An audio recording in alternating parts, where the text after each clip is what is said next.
Hi, it's Andrea Jenson with the Cashflow CFO.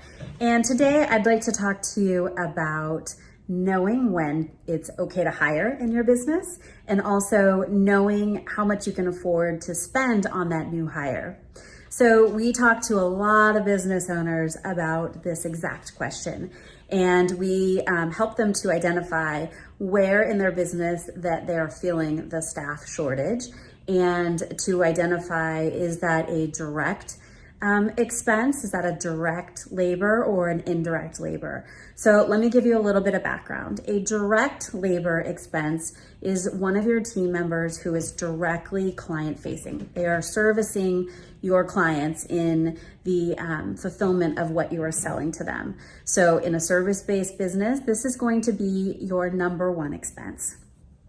Indirect labor is your administrative team or non-client facing. So think of these team members as they're helping support the internal structure of the business, or they're helping to support your client facing team members. So once you identify where it is that you have the gaps in your business, then you can look at your budget to determine, do I have enough in my either cost of goods sold, if it's a direct labor position, or and I say cost of goods sold. In a service-based business, it's cost of revenue, but for simplicity's sake, I'm going to use cost of goods sold in this explanation.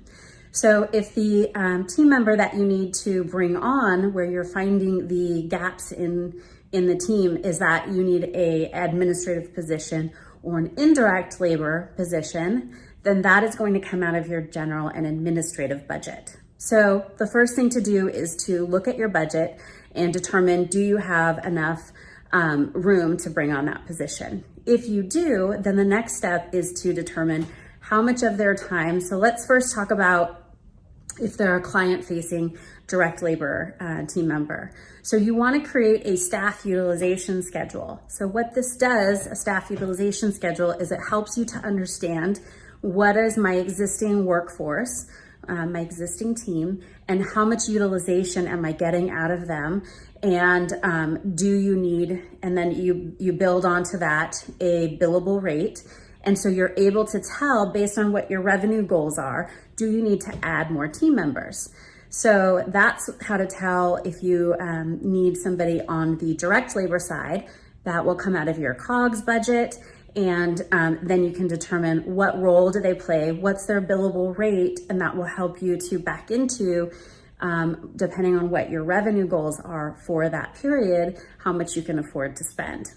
So I know I'm giving you a very high level overview of this, but there's a lot of intricacy that, our CFO team, for example, would walk a client through to help pull out this data, to really pull out what their business model is and how it functions, and to identify if you have the right staffing levels based on your revenue goals and based on the utilization of those team members. So if it's an indirect labor position, then that's going to come out of your general and administrative or G&A budget.